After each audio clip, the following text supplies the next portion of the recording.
Hey everybody, happy 2024 to you. I hope you're really looking forward to a great year.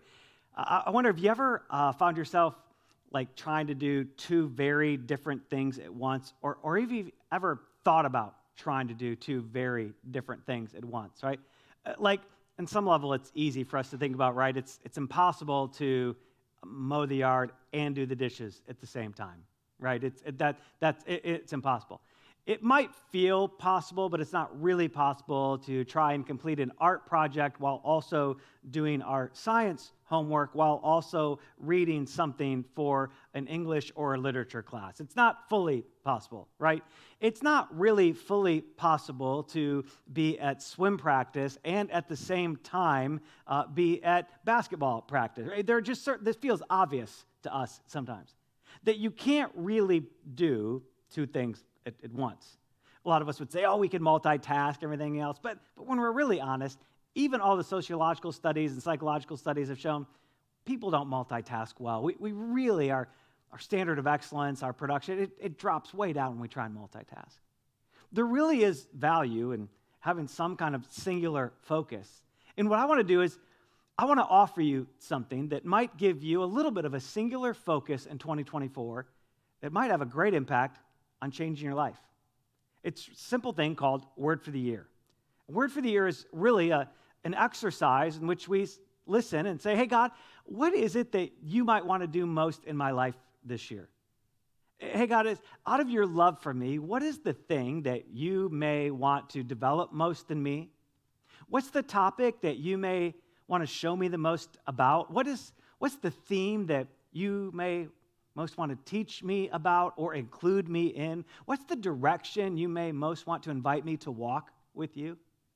Instead of trying to create 10 or 20 goals or even 5 goals, goals are great.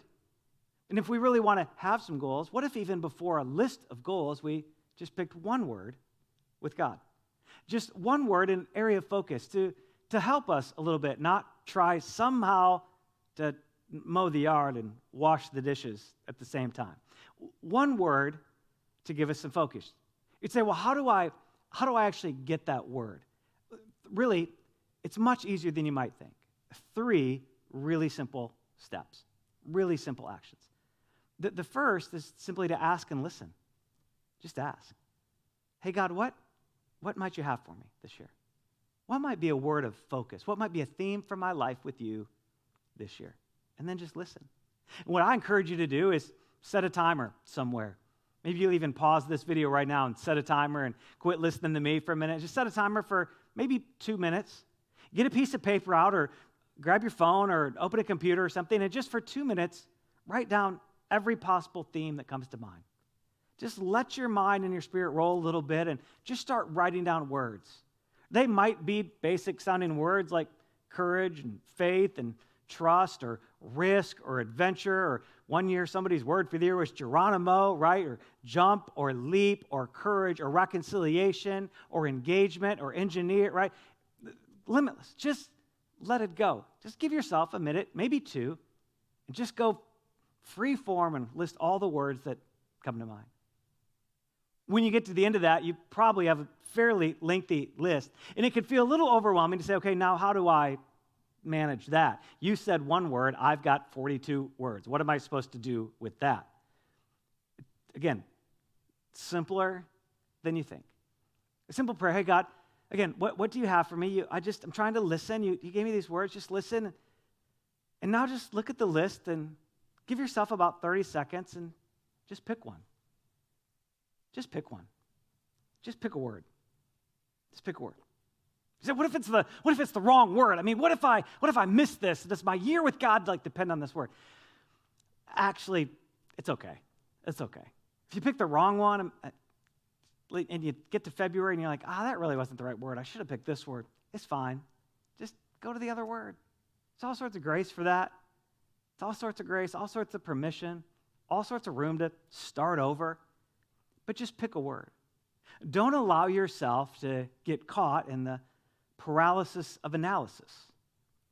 Pick a word. Once you pick a word, it'll launch some action. It'll launch some thinking and maybe a little bit of dreaming and hopefully a little bit of mystery. Hopefully when we pick our word, hopefully we remember God's big enough that the word might not completely make sense to us right now. We probably don't have a complete idea on why we think that's the word. Or maybe we do think we have a complete idea, but along the course of the year, we'll find God surprising us a little bit. So now you thought it was just that, but it's really this too. I'm really doing this in your life too.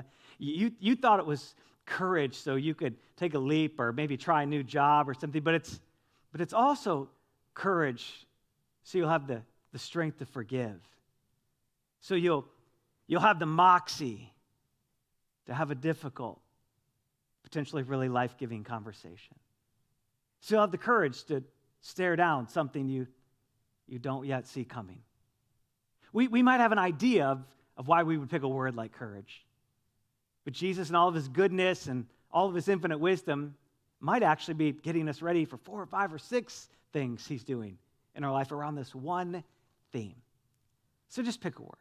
We ask and we listen, and then we pick a word. And then here's where it can get really fun. Just go look for your word. Just go start looking for your word. When you read the Bible, just be aware.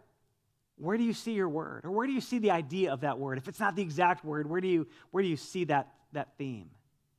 Where do you see it in stories you're hearing from other people's life? Where do you hear it in other people who actually might have ended up picking the same word as you? If you watch a movie or a TV show, do you see the theme around your word emerging? If you read a book, do you see it? Would you be willing to look for books? Would you be willing to look for articles? Would you be willing to look for videos about your word and what other people have learned about your word and how God might be shaping it in them? Like, just listen. If you participate in a local church, just listen in messages, listen in songs of worship that we sing, or turn on worship songs, load some on open up Spotify and play some worship songs and just listen to how often your word might emerge. Just look everywhere for it. Again, part of this is the adventure. It's just the adventure of following Jesus around a theme for the year. I'd love to hear your word for the year. Wherever you watch this video, maybe just down in a comment section, just one word. Just type your word for the year and let some other people be encouraged by it. If you're part of Journey, we've got a word for the year 2024, and it's simply the word awakening. To be roused from a sleep or a slumber, to be roused from inactivity or indifference, or to be revived in some interest or passion around something or someone. And our sense is just that the Lord is inviting us to experience his awakening about who he really is and his bigness and his closeness. An awakening to what's really happening in the world in which we're living and how is he really trying to work in the world in which we're living.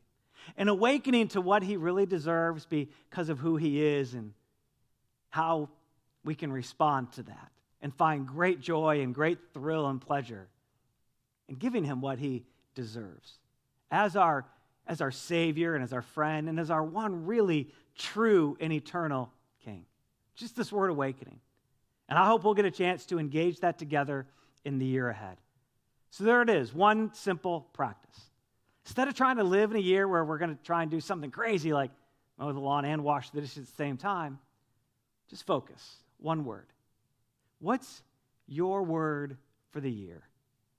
The theme around which Jesus seems to be saying to you, hey, I want to spend a lot of time together this year talking about, listening, working in, cultivating some things in your life around this theme.